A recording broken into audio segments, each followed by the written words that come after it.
pretty cool to be fair. Yeah, well, I mean, what are you doing to coach me? So, I mean, that's the thing. I just kick a ball around the field to be fair, I don't really do much else. Keira Walsh, professional footballer for Manchester City. Yeah, so I was born in Rochdale, grew up in Rochdale as well. Always been a Manchester City fan, and my dad used to take me to the City games and the Rochdale games, and yeah, just kind of always been in and around Manchester, to be honest. Like, not really moved further away than that. Pretty much any game he would always have it on TV, and I think, you know, I just kind of saw him watching it and seeing how much he loved it, and you know, I was a daddy's girl growing up, so anything to please my dad, and I think I just obviously clicked on and was like, can we go outside and play on the field? And he used to come home after work and we'd practice my passing and my first touch and that sort of thing. From the age of like 4 to even like 16 years old, I was still going outside with him practicing. So yeah, he's probably been my biggest influence in that sense, really. I think when I was younger, it's fair to say City weren't the team they are now. I think my favourite player was probably Busquets growing up. I would love to say a City player, but I think it was probably Busquets. My dad would make me sit and watch him in front of the TV and see how he plays and try and like teach me his ways of playing a holding midfield. And then as I got a bit older, it was David Silva. You know, when he came to City, he was unbelievable, and those two are definitely my biggest footballing heroes. I think that the Super League's still an amazing league, and obviously we've got a lot of TV deals and stuff, and we're playing on Sky now, but I still think playing at the Euros, looking back, I think we need more people in the ground still, and we need more supporters, and obviously off the back of that we've sold a lot more tickets.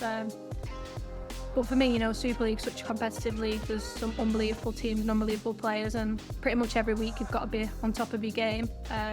So yeah, it's not an easy league to play in, but one that I do love playing in, and yeah, as I said, it's really competitive, and hopefully we can keep growing it. Yeah, the final was a special game, I think. As I mentioned, you know, we're not used to playing in front of crowds like that, 7,000 people, and I think as I walked out, you know, in the starting 11, Georgia Stanway was behind me, and we were both just like, let's just enjoy it, you know, we're never going to get this opportunity again to play at home Euros, and that's what we did. I think you could see when we were playing, there were smiles on our faces, and we were just really enjoying the moment and kind of taking it all in. And then off the back of that, my experiences, you know, we've got I wouldn't say a responsibility, but we've got an opportunity to really push the women's game and women's sport, and yeah, we feel we can play a massive part in that, and just supporting women in society in general. I think, you know, that's a massive part of our job now going forward.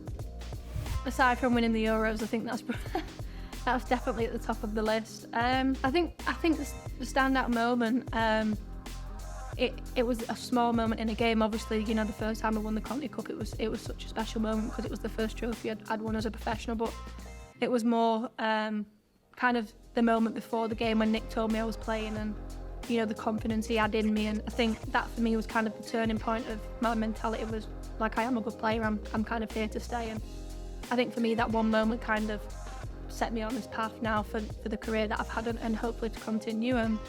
So yeah, I think that was probably my most special moment, was speaking to Nick before the game, kind of hearing what he has to say, and then knowing that I'm going to be starting in the Conti Cup final, the first final that Man City women were playing in. It was a really special feeling. It's just my shirt from the Conti Cup final. Yeah, it's the one that I wore in the game. Yeah, it was a good game for us. I feel like it was the turning point of our season, perhaps. You know, we beat Chelsea and we put in a really good team performance, and I think obviously when you've won a trophy, it's something to build on for the team, and gives you a lot of confidence then. So yeah, it's a special shirt for me, and that's why I'm giving it to the Football Museum. I think in the past, you know, there's definitely been still buzz around tournaments, but I think once they've finished, it's kind of died down after a month or 2 months, and I think for us, we really want to carry that on. We want people to come to the WSL games. We don't want it to just be about, oh yeah, we want little girls to play football, but then in 6 weeks it's back to being just a boys' game. I think for us, that's what we're trying to keep on top of and keep pushing. And yeah, you know, you can see it in the media. I think we're all very open to challenging now and challenging the perception. And yeah, I mean, that's where we're at, and that's where we still need to go. We've still got a massive amount of change, but for me, I feel like we're heading in the right direction, and we won't stop till we get there.